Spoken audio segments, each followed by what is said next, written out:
Halo, selamat pagi saudara. Seperti biasa, Sapa Sumbaksel menyapa pagi hari Anda dengan dialog menarik mengenai peristiwa terkini maupun topik menginspirasi. Kita awali Sapa Sumbaksel hari ini bersama saya Reski Oktora. Inilah Sapa Sumbaksel selengkapnya di Kompas TV, independen terpercaya.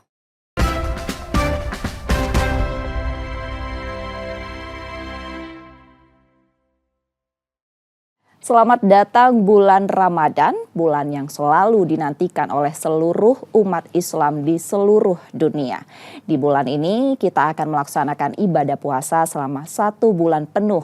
Lalu, apakah keistimewaan puasa di bulan Ramadan dibanding dengan bulan lainnya? Untuk membahas hal tersebut di studio Kompas TV hari ini telah hadir Ustadz Fadilahi Akbar, penceramah dari Yayasan Sekolah Islam Al-Azhar Kairo, Palembang. Selamat pagi Pak Ustadz Fadli. Selamat pagi Mbak Reski. Sebelumnya terima kasih sudah menyempatkan Sama-sama waktu juga, untuk hadir bersama kami di Sapa Sumbaksel pada hari ini. Kita langsung saja nih Pak Ustadz boleh. untuk membahas topik kita pada hari ini. Kebetulan hari ini kita tengah berpuasa untuk umat Islam. Mungkin bisa dijelaskan nih Pak Ustadz pengertian puasa sesuai syariat Islam. Oke, baik, insya Allah. Puasa dalam artian kita bicara tentang syariat ya, karena puasa juga banyak menjadi kebiasaan dari umat-umat sejak terdahulu. Maka kalau kita lihat di dalam Al-Quran surah Al-Baqarah ayat 183 yang tidak asing lagi kalau bicara tentang Ramadan atau puasa itu sendiri. Kata Allah, auzubillahi minasyaitonirrajim, ya ayyuhallazina amanu kutiba alaikumusiyam kama kutiba alal ladzina min qablikum la'allakum tattaqun. Jadi puasa ini sudah diwajibkan atas orang-orang sebelum kita, berarti umat-umat sebelum umat Rasulullah itu sudah diwajibkan juga. Cuma berbedanya bagi kita umat Rasulullah disediakan 1 bulan khusus yang namanya bulan suci Ramadan. 1 bulan kita terkondisikan dalam suasana yang semuanya berpuasa.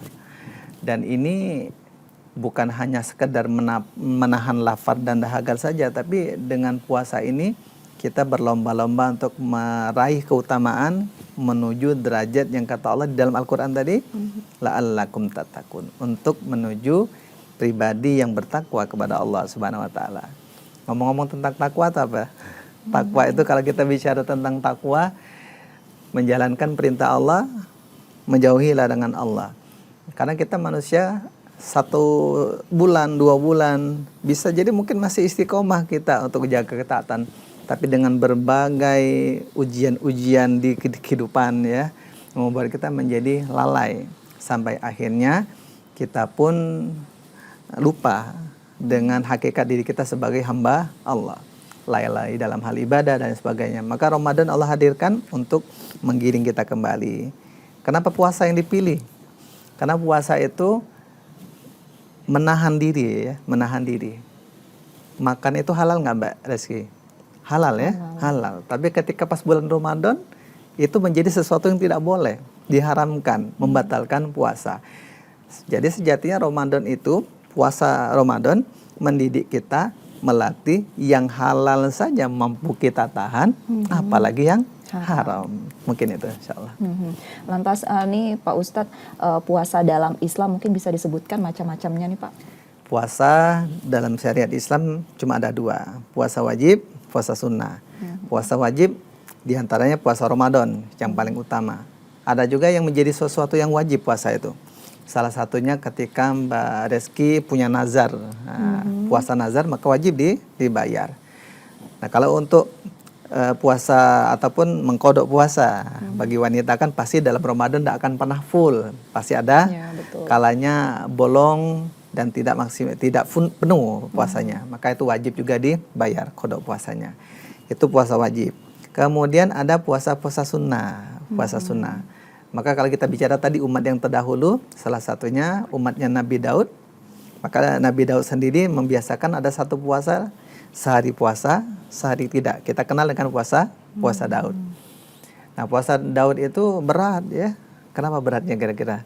Karena setiap hari sepanjang tahun kita harus jaga istiqomah, sehari puasa, sehari tidak. Nah bagi umat Rasulullah tadi ada Ramadan yang cuma 30 hari terkondisikan. Kemudian puasa sunnah lainnya ada puasa yang menjadi kebiasaan Rasulullah. Puasa Senin, Kamis. Hari Senin Rasulullah puasa, hari Kamis pun puasa. Ketika ditanya kenapa Rasulullah puasa Senin Kamis, kata Rasulullah, hari Senin itu adalah hari di mana aku dilahirkan. Jadi Rasulullah bersyukurnya hari kelahiran bukan nunggu setiap tahun, setiap hari, setiap pekan. Hari Senin Rasulullah dilahirkan, maka bersyukur Rasulullah, wujud syukurnya dengan puasa. Kenapa Kamis juga? Kamis dalam banyak riwayat para ulama memberikan penjelasan, Kamis itu adalah ketika setiap pekan kita ada evaluasi amal. Catatan amal kita tuh kalau bahasa kita ini mungkin direkap ya. Catatan amal kita. Maka di hari Kamis ini, kenapa Rasulullah katanya berpuasa? Ketika amalku diangkat, aku pun sedang berpuasa. Maka Rasulullah membiasakan puasa Senin dan Kamis. Ada banyak puasa-puasa lainnya. Ada puasa Asyura, Muharram ya. Ada puasa Arafah. Kapan itu? Puasa Arafah di waktu di bulan haji. Ketika tanggal 9 Zulhijjah. Kita sama-sama puasa. Ada juga puasa sunnah yang bisa kita laksanakan di tengah bulan. Tapi bulan Hijriah, bukan bulan Masehi. Namanya puasa tengah bulan, lebih sering disebut dengan puasa Ayyamul Bid. Nah, hal-hal itu bisa kita upayakan. Kalau mampu kita laksanakan, kita laksanakan. Yang jelas ada nilai keutamaan masing-masing. Itu mungkin, Pak. Lantas Pak Ustadz, syarat dan rukun puasa apa nih Pak? Kalau untuk syarat dan rukun, kalau untuk rukun puasa ya menahan diri dari mulai terbit fajar sampai terbenam matahari. Menahan dari segala sesuatu yang membatalkan puasa. Membatalkan puasa apa saja? Yang paling inti adalah makan dan minum. Nah, makan dan minum. Jadi kalau kita mampu menahan diri dari makan dan minum, berarti kita telah memenuhi rukun-rukun dan syaratnya. Kemudian selain makan dan minum ada juga jangan pernah menghindari masuknya sesuatu dari dua lubang. Mohon maaf, kita memasukkan sesuatu ke dalam mulut walaupun bukan makan, itu pun bisa membatalkan puasa. Maka juga termasuk, mohon maaf, suami istri pada bulan Ramadan juga tidak diperbolehkan. Itu pun membatalkan puasa itu sendiri. Itu mungkin syarat-syarat dan rukun-rukun puasa yang perlu kita perhatikan dan kita jaga agar tidak membatalkan puasa kita. Itu mungkin. Pak Ustadz, ini kan di bulan Ramadan seluruh umat Islam ini diwajibkan untuk berpuasa 30 hari penuh ya Pak ya. Lantas apa sih Pak keistimewaan puasa di bulan Ramadan dibanding bulan lainnya? Ya, tentu sangat berbeda. Jadi kalau kita di bulan-bulan lain kan kita jatuhnya puasa sunnah ya, puasa sunnah. Ketika kita mengamalkannya, ya dapat nilai keutamaan dalam pandangan Allah dan Rasulnya. Tapi khusus Ramadan sendiri, ketika kita berpuasa, berbagai keutamaan-keutamaan dan manfaat akan kita rasakan. Salah satunya diampuni dari dosa-dosa. Kata Rasulullah sendiri di dalam satu riwayat hadis, man shoma ramadhana imanan wa ihtisaban ghufira lahu ma taqaddama min zambi. Jadi kalau kita puasa Ramadan karena memang dengan iman dan mengharapkan ridha Allah akan diampunkan dosa-dosa yang telah lalu. Tapi banyak juga orang-orang yang puasa itu cuma dapat lapar dahaganya saja. Kamin so'imin laisa lahu jadi ketika minal ju wal atos. Jadi dia cuma dapat lapar dan dahaganya saja. Jadi mampu menahan diri dari lapar dan haus tapi tidak dapat nilai apa-apa. Ada cerita nih Mbak Reski. Boleh cerita sedikit ya? Boleh. Nah, jadi pada zaman Nabi itu pernah terjadi ya. Ada seseorang yang sedang berpuasa, lalu dia seperti terbakar tenggorokannya. Jadi saudaranya datang kepada Rasulullah, ya Rasulullah, ini saudaraku, kenapa seperti tercekek dia, panas sekali, dan dia tidak tahan untuk berpuasa. Dia ingin membatalkan, apakah boleh? Rasulullah tak memperdulikan, tapi akhirnya untuk kedua kalinya orang tersebut, saudaranya bertanya lagi, maka Rasulullah pun meminta seseorang yang tadi dalam keadaan kesusahan tadi ke hadapannya, baru di hadapan Rasulullah orang tadi mendadak muntah, mohon maaf muntah. Tapi muntahnya bukan sembarang muntah. Muntahnya itu muntah yang menjijikkan. muntah darah, bercampur nanah. Kok bisa begitu? Sampai yang mengantarkannya sendiri bingung kan, yang lapor.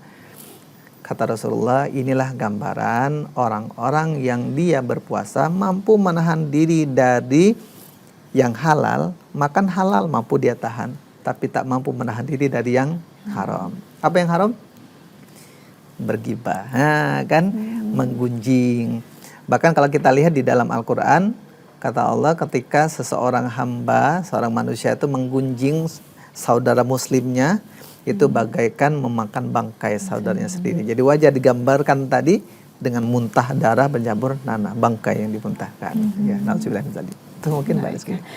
Di bulan Ramadan ini bulan yang penuh dengan keistimewaan, di mana seluruh umat muslim ini diberi kesempatan untuk meningkatkan ketakwaan kepada Allah Subhanahu wa taala.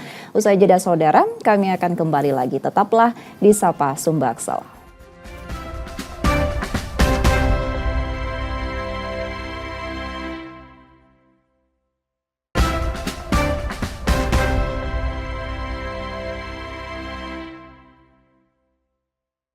Terima kasih saudara, masih bersama kami di Sapa Sumbaksel dan masih bersama Ustadz Fadlilahi Akbar, penceramah dari Yayasan Sekolah Islam Al-Azhar Kairo Palembang. Pak Ustadz, kita melanjutkan perbincangan kita tadi mengenai puasa di bulan Ramadan. Ini menurut Pak Ustadz sendiri, apa nih tantangan berpuasa di masa kini?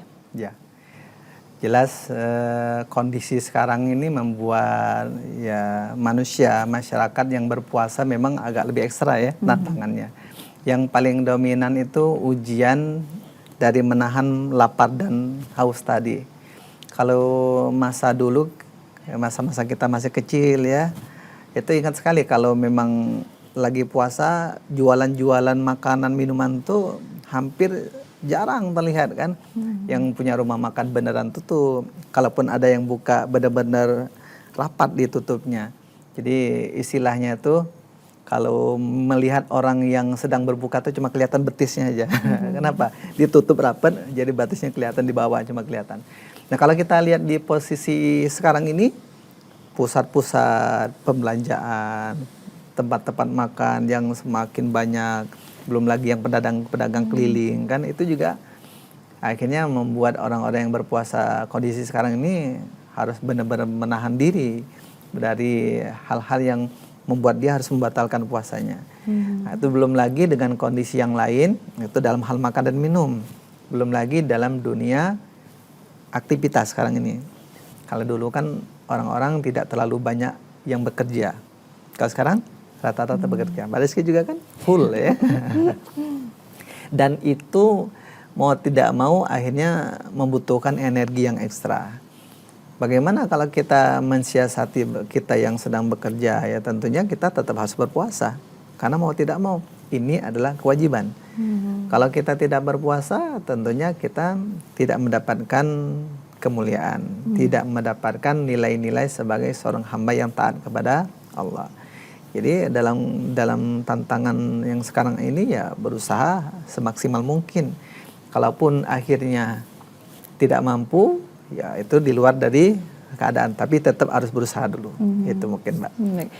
Selain tadi makan dan minum juga adalah aktivitas tantangannya. Betul, begitu Pak Ustadz. Ya. Lantas nih bagaimana nih untuk kita mengatasi tantangan tersebut Pak Ustadz? Iya. Jadi tentunya untuk menjadi solusinya kita wajib tetap berusaha dulu.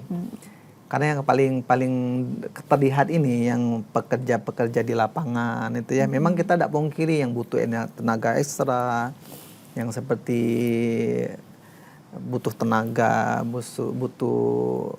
Nah itu memang kita tidak pungkiri ketika dia lelah dan lain sebagainya. Tapi tetaplah sebagai seorang yang beriman, ini kan diuji keimanannya. Kalau imannya kuat, dia akan tetap berusaha dulu.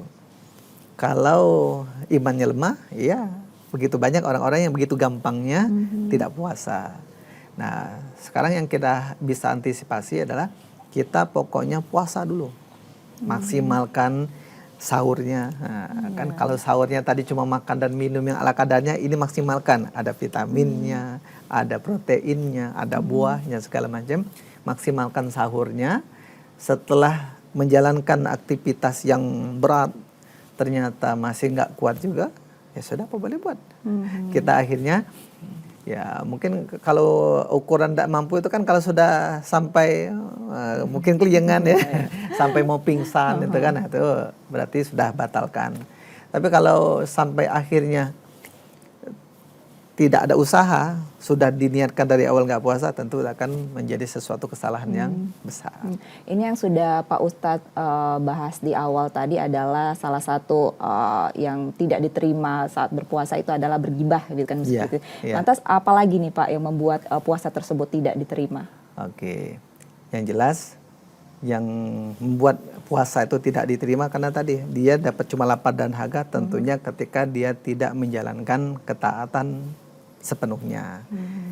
Betapa banyak orang-orang yang puasa, mohon maaf tidak sholat, banyak nggak? Oh, iya, banyak kan? iya, betul. Dia puasa seharian mampu menahan diri dari tidak makan dan tidak minum, tapi sholat enggak. Nah kalau seperti ini kan dia sama saja masih bermaksiat kepada Allah Subhanahu wa Ta'ala. Maka kondisi ini menyebabkan puasanya tadi juga tidak bernilai di hadapan Allah Subhanahu wa Ta'ala. Kalau kita lihat rukun Islam itu ada 5 kan? Puasa urutan ketiga. Yang kedua sholat dulu. Nah ketika dia mampu memaksimalkan sholatnya, maka puasanya menjadi puasa yang diterima. Kalau dia tidak bisa memaksimalkan sholatnya, maka puasanya menjadi puasa yang tidak diterima. Ini kan Pak Ustadz untuk puasa ini kan dilaksanakan 1 bulan full ini selama bulan Ramadan ini. Bagaimana sih Pak Ustadz untuk menjaga diri agar tak hanya semangat di awal saja nih? Oke, jaga semangat ya. Karena biasa itu jangankan soal puasa, kalau kita lihat sholat tarawih aja ya, nah, itu kan sudah jadi gambaran yang kocak ya di masyarakat kita. Awalnya rame sampai sekali. Masjid tuh nggak muat gitu ya. Tapi cukup sepekan pertama, 10 hari pertama, 10 hari kedua mulai surut. Yang lebih parahnya 10 hari ketiga makin sepi. Bahkan jemaahnya pindah ke tempat. Pindah ke tempat kemana? Ke kafe. Iya, betul. Dengan dalihnya bukber. Sibuk urusan buka bersama ya Ustadz. Belum lagi ada yang pindah ke bandara, pindah ke mudik, pindah ke mobil dan sebagainya. Nah sekarang setiap kita ya memang dengan kondisi ya, memang ritme kehidupan sekarang dengan yang dulu berbeda. Yang ada kita tetap maksimalkan. Sebagai contoh, ketika memang kita harus mudik, ya kita memang ada pilihan. Di dalam Al-Quran pun kata Allah di lanjutan surah Al-Baqarah ayat 883 tadi, iza kuntum marido au ala safarin, kalaupun kamu sakit atau dalam keadaan bepergian, kamu boleh tidak puasa. Tapi ada pilihan lagi, kalau kamu puasa itu lebih baik bagimu. Jadi kalau kita memaksimalkan dalam kondisi yang ada, itu tetap lebih baik. Nah sekarang dengan kondisi yang ada, jelas akhirnya untuk menjaga istiqomah itu kita berjibaku sekuat tenaga bagaimana. Nah memang yang paling penting adalah kita jaga, biar bisa menjaga diri kita jaga lingkungan kita juga. Kalau anak muda sekarang nih bilang jaga circle-nya ya. Jadi kalau circle-nya orang-orang yang teman-teman yang rajin puasa, ya memaksimalkan puasa, insya Allah kita juga ikut-ikutan terjaga. Tapi kalau temennya ngumpulnya yang nggak puasa, yang nggak sholat, iyalah ikut-ikutan juga akhirnya. Kita mau sholat nanti nggak enak, ataupun nanti segala macam lah serba salah. Baik, manfaatkanlah sebaik mungkin untuk bulan Ramadan yang bulan penuh dengan keistimewaan ini ya Pak Ustadz. Usai jeda saudara, kami akan kembali lagi. Tetaplah bersama kami di Sapa Sumbaksel.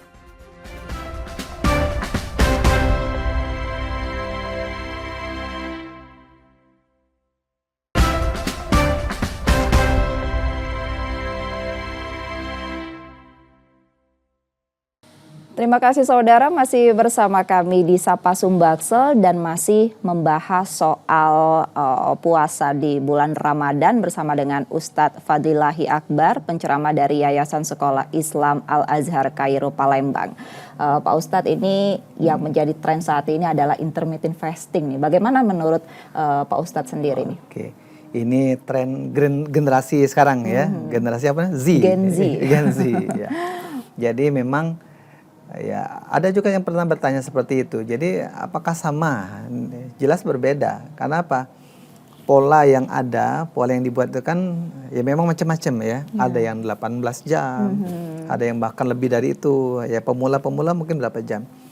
Ya karena itu memang tujuan utamanya memang bukan puasa, diet kan tujuannya. Betul. Nah, ya memang dapatnya nilai itu. Yang jelas memang tidak bisa disamakan.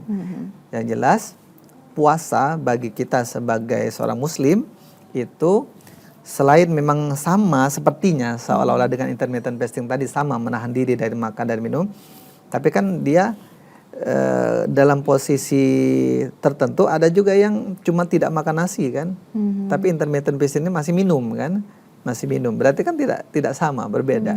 Sedangkan kalau kita memang betul-betul tidak makan dan minum.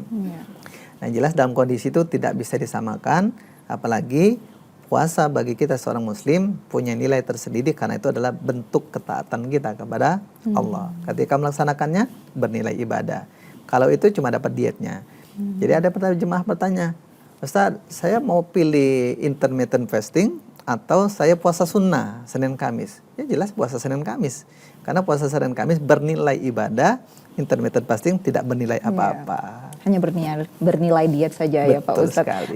Ini kan di saat Ramadan ini Pak Ustadz kerap terjadi penutupan tempat makan secara paksa nih seperti itu.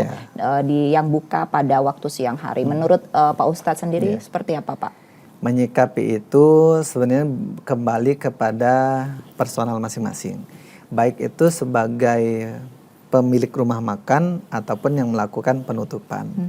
Yang melakukan penutupan pasti tadi walaupun mungkin caranya agak maksa ya, mungkin jadi tampaknya arogan, tampaknya agak zolim, tapi di balik itu karena tadi menertibkan manusia itu kan agak berat. Jadi memang ya satu sisi satu hal yang wajar, walaupun ya dalam kondisi sekarang ini diperlukan kesadaran penuh masing-masing. Yang punya rumah makan, bentuk menghargai, ya bagaimana caranya. Tapi sebenarnya kami juga pernah belajar ilmu bisnis. Jadi kalau dalam seorang bisnis itu, seorang pembisnis sejati menghitung bulan itu kan bukan 12 bulan, 11 bulan. 11 bulan yang dihitung ini sebenarnya satu bulan itu dianggap adalah masa-masa yang tidak efektif. Nah sebagai muslim itu konsep yang memang betul. Sebagai muslim kita menghitung bulan juga bukan 12, 11. Kenapa? Ada satu masa rehat. Masa rehat dari full berbisnis. Tapi kita di sini berpikir untuk memaksimalkan ibadah. Kalau yang jualan ya istirahatkan dulu. Cuma yang terjadi bagi kita umat Islam sekarang ini malah kebalikan ya. Cobalah lihat. Kalau pas lagi Ramadan mulai ramai, pasar beduk, segala macam itu. Akhirnya orang-orang berlomba-lomba. Salah tidak? Sebenarnya tidak salah, cuma tinggal bagaimana. Apakah ketika memaksimalkan itu, ataukah tidak memaksimalkan itu. Karena yang terjadi, yang kami rasakan juga, ada beberapa yang kami lihat, perhatikan sendiri, ada teman-teman yang berjibaku untuk bisa menghasilkan tadi, bagaikan menggali ladang emas kalau di bulan Ramadan kan. Tapi sebanyak-banyak yang didapatkan, Allah punya cara sendiri untuk membuatnya itu menjadi habis. Jadi sebenarnya sama saja. Mau dimaksimalkan juga tidak, sama saja. Karena konsep rezeki dari Allah Subhanahu wa Ta'ala. Masya Allah, terakhir nih Pak Ustadz, pesan apa nih yang ingin Pak Ustadz sampaikan kepada umat muslim yang saat ini tengah menjalankan ibadah puasa? Baik, Alhamdulillah. Di penghujung kami mungkin ingin sama-sama mengajak kepada kita semua di bulan suci Ramadan yang mulia ini, di bulan yang memang tidak bisa kita temui setiap saat, setiap tahun hanya satu kali, kita maksimalkan dengan kualitas amal ibadah dan amal soleh yang terbaik. Apapun yang kita sudah lakukan, maksimalkan di bulan Ramadan. Yang belum pernah dilakukan, kita lakukan di bulan Ramadan. Insya Allah banyak keberkahan, dan yang paling penting dunia ini cuma sementara. Ramadan Allah hadirkan memang untuk menggiring kita lagi. Maka banyak sekali nama-nama yang disandingkan dengan Ramadan. Salah satunya bulan tarbiyah, untuk mendidik kita kembali. Maksimalkan Ramadan kita, insya Allah Allah terima puasa kita, Ramadan kita, amal ibadah kita dengan keridhaannya. Amin ya rabbal alamin. Demikian mungkin. Masya Allah, kita harapkan semuanya umat muslim memaksimalkan ibadah pada bulan yang penuh dengan keistimewaan ini Pak Ustadz. Saya tutup saudara, perbincangan ini menjadi akhir dari Sapa Sumbaksel pada hari ini. Tetap saksikan Sapa Sumbaksel setiap Selasa dan Kamis pukul 6.30 hingga 7 pagi. Bagi Anda yang ingin berbagi informasi atau kritik dan saran dapat mengakses media sosial kami di @kompas.tv Palembang. Akhirnya saya Reski Oktara pamit, selamat beraktivitas dan tetaplah menyaksikan Kompas TV, independen terpercaya. Sampai jumpa.